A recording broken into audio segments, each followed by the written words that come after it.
What if I told you the biggest bank robbery in history didn't involve masks, guns, or getaway cars, but keystrokes? In 2016, a group of hackers pulled off a digital heist so bold, it nearly stole $1 billion, all from the comfort of their computers.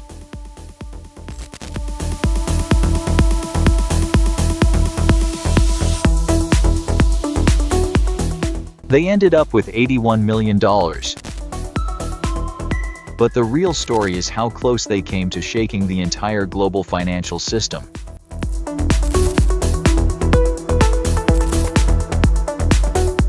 This isn't a Hollywood movie. This happened in Dhaka, Bangladesh. The country's central bank, a heavily guarded fortress of money, was supposed to be secure, but its connection to the outside world was its weakest link. That link? The SWIFT network, a global system used by banks to send and receive money transfer requests. It was trusted, it was sacred, and it was exactly what the hackers targeted.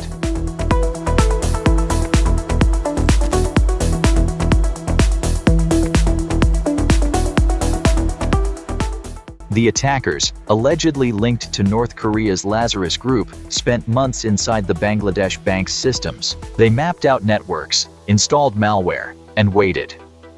Then on February 4, 2016, they struck. The hackers began sending fraudulent transfer requests, not small ones, but massive ones, instructing the Federal Reserve Bank of New York to release nearly $1 billion from Bangladesh's account.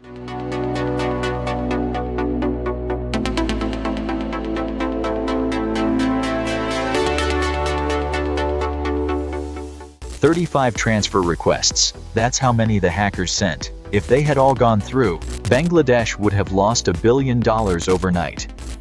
But here's where fate, or maybe luck, intervened.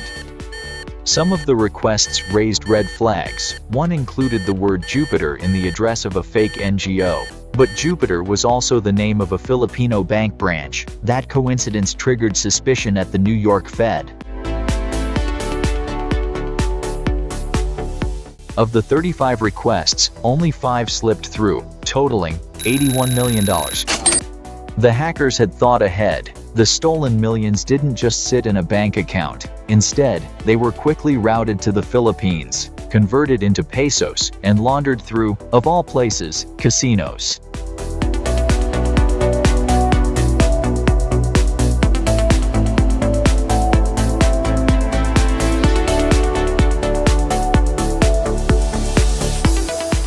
Once money enters a casino floor, it becomes chips. Once it's cashed out, it's nearly impossible to trace. The hackers had chosen their laundering ground perfectly. The scale of the heist stunned the world. Investigators from the Philippines, Bangladesh, the US, and beyond scrambled to follow the trail. Fingerprints pointed to the Lazarus Group, a notorious hacking collective tied to North Korea, blamed for attacks on Sony Pictures and cryptocurrency exchanges. The motive? Simple. North Korea was desperate for foreign currency, and cybercrime was becoming their weapon of choice.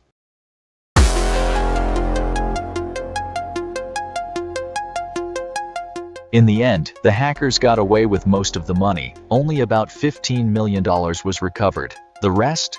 Gone. Lost in the murky world of underground laundering. But the real damage wasn't just financial, it was psychological. If a central bank could be hacked, if SWIFT could be manipulated, was any financial system safe?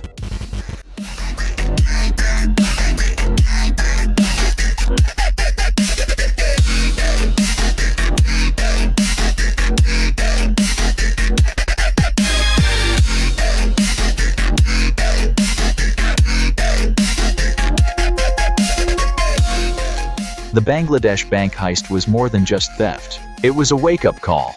It showed the world that wars weren't just fought with weapons anymore. They were fought with code.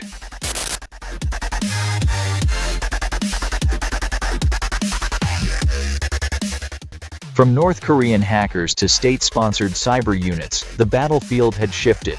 The Lazarus Group didn't just steal millions, they proved that cybercrime could destabilize nations.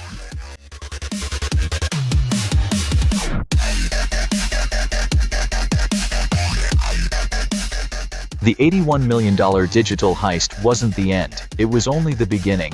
Cybercrime is growing, more sophisticated, more dangerous. And as banks fortified their defenses, hackers evolved just as fast.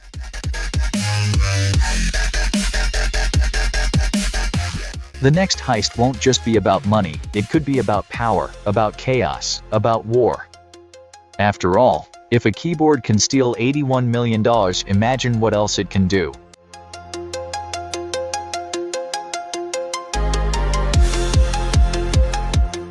This is Ghosts in the Machine, where we uncover the darkest stories from the shadows of the digital world.